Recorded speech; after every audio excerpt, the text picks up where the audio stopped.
अरे डर गई क्या? बाइक लेकर आया हूँ तुम्हें घुमाने के लिए।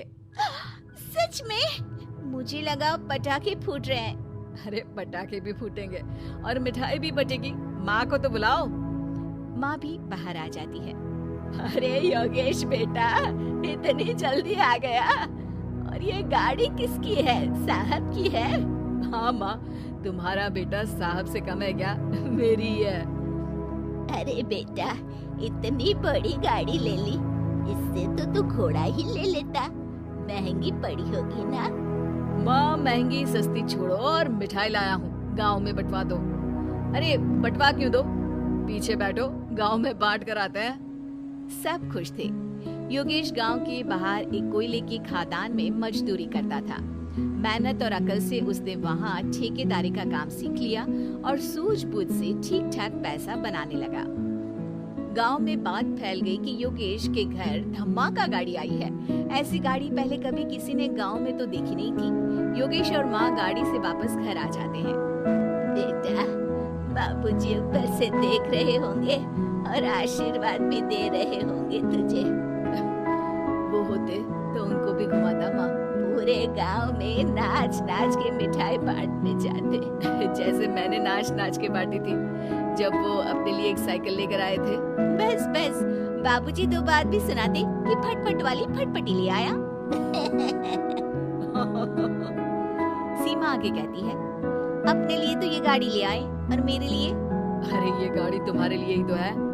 पक्का मेरे लिए है? अरे पक्का तुम्हारे लिए है।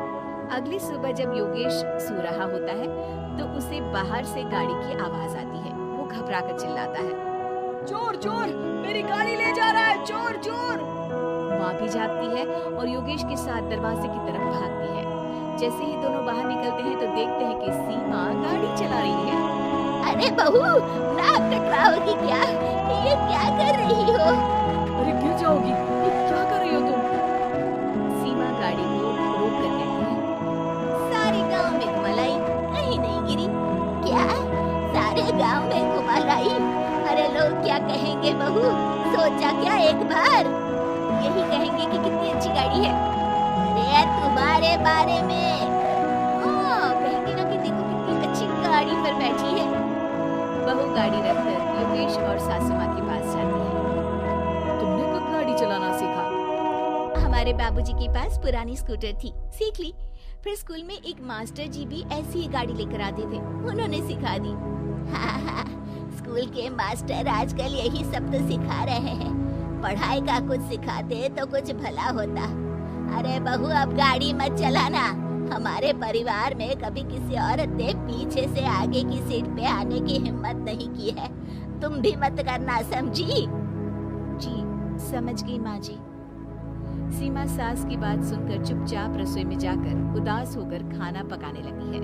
सास सुबह सुबह मंदिर से पूजा करके लौट रही होती है, तभी उसे दो औरतें रोक लेती हैं और कहती हैं, अरे बहू को थोड़े अच्छे लक्षण भी सिखा दो। गाड़ी चलाने निकली थी, गांव की मर्यादा का कोई ख्याल नहीं है। वही तो, अरे पैसे आने लगे हैं तो क्या मतलब कि किसी रीति रिवाज को नहीं मानोगे? अरे समाज में रहना है तो समाज की ढंग से ही रहना पड़ता है। अरे लाज भी नहीं आई बहू को? चूल्हे चौके से निकलकर सीधे गाड़ी लेकर चौराहे चबूतरे नाप लिए, फट फट फट करते हुए। अरे कुछ कह देना उसे। अरे ये क्या कहेगी, बूढ़ी सास है, इनकी थोड़ी ना चलती होगी घर में। हाँ, बहू की ही चलती होगी, मर्जी भी और गाड़ी भी। सास सब सुनकर घर आती है और बहू को चिल्ला के बुलाती है, अरे नाक कटवा दी सबके सामने गाड़ी चलाकर। औरत जात गाड़ी नहीं चलाती। शहरों में तो 4 पहियों वाली गाड़ी भी चलाती है और हेलीकॉप्टर, हवाई जहाज भी। शहर में थोड़ी ना रहती हो मैडम साहिबा। आज के बाद गाड़ी से ही नहीं, यूं भी निकलना बंद तुम्हारा घर से। माँ सही कह रही है, कहीं भी जाना हो तो मुझे बता देना, मैं लेकर चलूंगा। आज माँ को तुम्हारे कारण कितनी बातें सुननी पड़ी। इतना कहते हुए योगेश वहाँ से चला जाता है। बारिश की वजह से कारखाने के रोड पर कीचड़ रहता है। इसीलिए योगेश गाड़ी घर रख कर जाता है और किसी से लिफ्ट लेकर कारखाने पहुंचता है ताकि नई गाड़ी गंदी ना हो। लेकिन शाम को इतनी तेज बारिश होती है कि उसे वापस आने का कोई साधन ही नहीं मिलता।